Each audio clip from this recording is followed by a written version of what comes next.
चलिए देखिए, आज हम 9th क्लास के पहली एक्सरसाइज करने जा रहे हैं, पहली चैप्टर की। सही है ना? तो पहला ये हमारा क्वेश्चन है, क्या शून्य एक परिमेय संख्या है? क्या इसे आप p अपॉन क्यू के रूप में लिख सकते हैं, जहां p और q पूर्णांक हैं और q नॉट इक्वल टू 0, मतलब q 0 के बराबर नहीं है। तो देखिए, हम इसको हल करते हैं। बहुत ही आसान प्रश्न है ये। सबसे पहली बात तो ये सही है कि शून्य क्या है, एक हमारी परिमेय संख्या है। सही ना? तो पहला तो आंसर इसका ये हो गया हाँ में, क्योंकि शून्य जो है हमारी एक परिमेय संख्या है, क्योंकि हम इसे p अपॉन क्यू के रूप में लिख सकते हैं। सही ना? p अपॉन क्यू के रूप में इसलिए लिख सकते हैं क्योंकि यहां पर क्या है, देखिए मेन चीज ये है कि p बराबर हमें 0 दिया है। क्या दिया है? p बराबर 0, ना कि q बराबर 0। q equal to not equal to 0।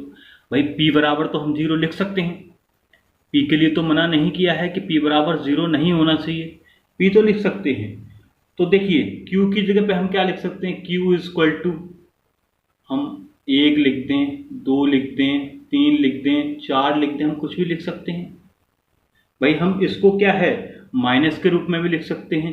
भाई q बराबर हम इसको लिख सकते हैं -1 लिख दें, -2 लिख दें, -3 लिख दें, -4 लिख दें। इस तरीके से हम q की वैल्यू तो हम कुछ भी इसमें लिख सकते हैं। तो हमारा क्या है, हमारी ये परिमेय संख्या तो बनी जाएगी ना। भाई p अपॉन जब q के रूप में लिखेंगे तो हमारा ऐसे हम लिख सकते हैं कि 0/1, 0/2, 0/3, 0/4। सही है? या हम ऐसे भी लिख सकते हैं इसको कि 0/-1, 0/-2, 0/-3 और 0/-4। इस तरीके से हम कोई भी संख्या इसको लिख सकते हैं। सही ना? तो पहले क्वेश्चन का हमारा ये आंसर हो गया। सही है? चलिए दूसरा क्वेश्चन हमारा ये है कि 3 और 4 के बीच 6 परिमेय संख्याएं ज्ञात कीजिए। ठीक ना? हमें क्या करना है, 3 और 4 के बीच में 6 परिमेय संख्या निकालनी है। तो चलिए हम इसको हल करते हैं। देखिए सबसे पहली बात, 3 और 4 के मध्य में हमें कितनी संख्या निकालनी है परिमेय? 6 संख्या निकालनी है। मतलब 6 संख्याएं निकालनी है तो हमें 6 + 1 बराबर 7। सही ना? जितनी संख्याएं निकालनी होती हैं उससे हम क्या करते हैं, एक और ज़्यादा ऐड कर देते हैं। अब देख लिए, अब ये हो गया हमारे पास 7। अब हम क्या करेंगे भाई, 3 में और 4 में इन दोनों संख्याओं से गुणा कर देंगे। अब देखिए इसको हम बना लेते हैं, जैसे हमारी ये परिमेय संख्या बन गई 3/1। सही है? हमने क्या किया, इसमें ऊपर नीचे 7 से गुणा कर दिया, तो 7 × 21/7। इसी प्रकार हम 4 में, तो ये कितना हो गया, 4/1। भाई हमें परिमेय संख्या के रूप में लिखना है। अब देखिए × 7/7। भाई अंश और हर दोनों में हमें गुणा करना है 7 का। चलिए 7 चौके 28, 7 एकम 7। अब हमें इनके बीच में कितनी परिमेय संख्या निकालनी है, 6 परिमेय संख्या निकालनी है। तो देखिए ये 21/7 है, कितना है 21/7, और यहाँ कितना है हमारा 28/7। हम यहाँ से लिखना चालू कर देंगे 22/7, 23/7, 24/7, 25/7, 26/7, 27/7। तो देख लीजिए, इसके बाद हमारा 28/7 आएगा। तो 1 2 3 4 5 6। तो ये हमारी 6 क्या हो गई, 3 और 4 के बीच की परमेय संख्या है। सही है। चलिए, है 3/5 और 4/5 के बीच 5 परमेय संख्याएं ज्ञात कीजिए। देखिए, इसको हम हल करते हैं बिल्कुल सेकंड क्वेश्चन की तरीके से है हमारा, जैसे हमने सेकंड किया था। भाई हमें परमेय संख्या कितनी ज्ञात करनी है, 5। तो हम करेंगे 5 + 1 = 6। सही ना, 5 + 1 = 6। अब देख लो, हमने क्या है, इस 6 का दोनों संख्याओं में उनके अंश और हर में गुणा करना है। मतलब हमारा 3/5 है गुणा 6/6। तो 6 × 3 = 18 और 6 × 5 = 30। इसी प्रकार हमें क्या है, 4/5, इसमें भी ऊपर नीचे 6 का गुणा करना है। तो 6 × 4 = 24 और 6 × 5 = 30।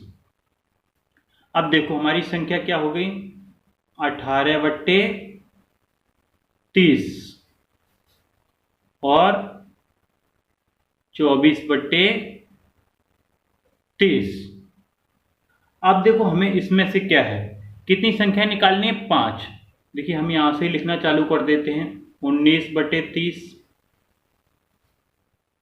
20/30, 21/30,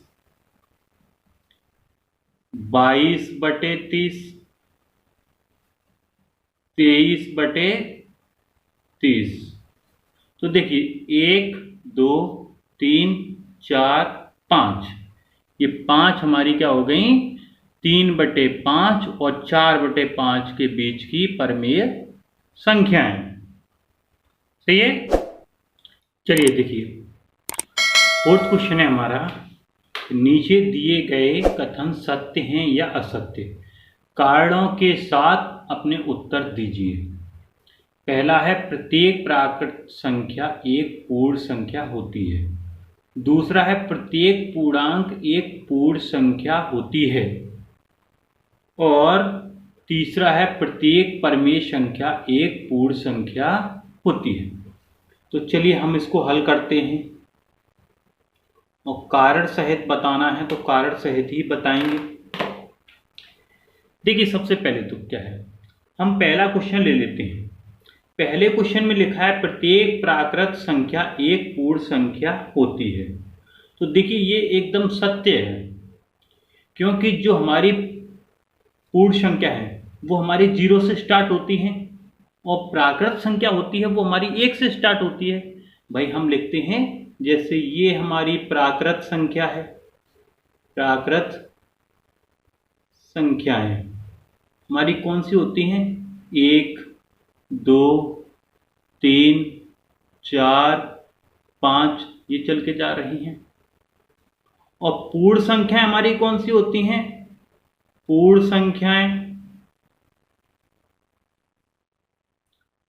संख्या होती है हमारी 0 1 2 3 4 5, इस तरीके से। तो हमें साफ साफ ये दिखाई दे रहा है कि जो पूर्ण संख्या है उसमें प्राकृतिक संख्याओं का समावेश है। देखो भाई ये 0 से स्टार्ट हुआ है और ये 1 से स्टार्ट हुआ है।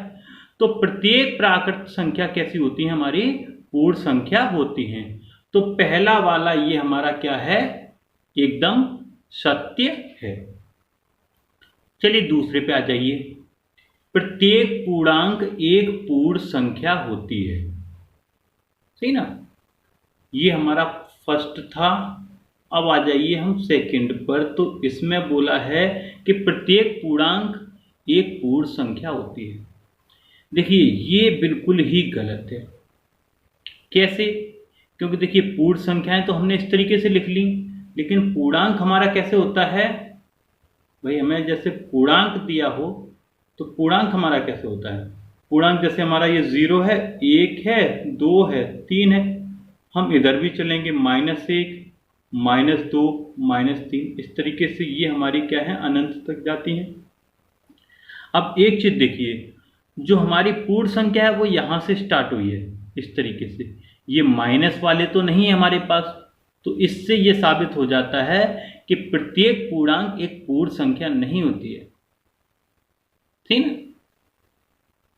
जो हमारी प्रत्येक पूर्ण संख्या है वो तो पूर्णांक हो सकती हैं, लेकिन प्रत्येक पूर्णांक हमारी पूर्ण संख्या नहीं हो सकती। तो ये दूसरा हमारा क्या है, असत्य है। चलिए अब आ जाते हैं हम तीसरे प्रश्न पर आपके पे। तीसरे प्रश्न में देख लीजिए, इसमें क्या लिखा हुआ है कि प्रत्येक परमेय संख्या एक पूर्ण संख्या होती है। तो देखिए, प्रत्येक परमेय संख्या एक पूर्ण संख्या नहीं हो सकती है। सही ना?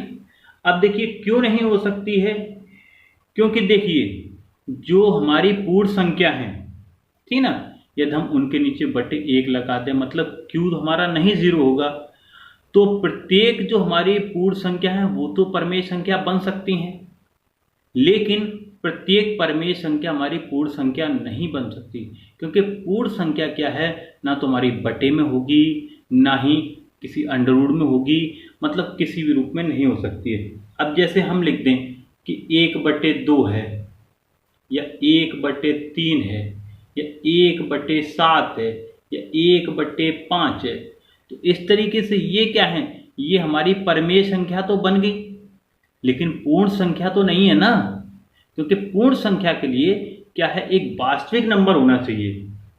सही ना भाई, वास्तविक नंबर होना चाहिए, मतलब 0, 1, 2, 3, 4, 5, 6, 7, 8, कोई भी आधे में या उससे आधे में इस तरीके से नहीं होना चाहिए।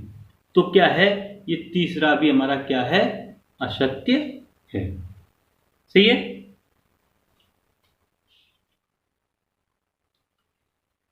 तो इसी तरीके से आपकी पहली एक्सरसाइज ये खत्म हुई। सही है ना? नेक्स्ट वीडियो में हम आपके लिए दूसरी एक्सरसाइज लेके आएंगे। देखिए छोटा छोटा वीडियो बनाएंगे, आराम से आप 4-5 क्वेश्चन का जो एक्सरसाइज है आराम से कर सको। ये नहीं कि एकदम लंबा वीडियो बना दिया, पढ़ने में भी बोरियत महसूस हो रही है, बिल्कुल बोरियत महसूस नहीं होगी, आराम से हंसते हंसते सारी चीजें आप क्लियर कर लोगे। सही है?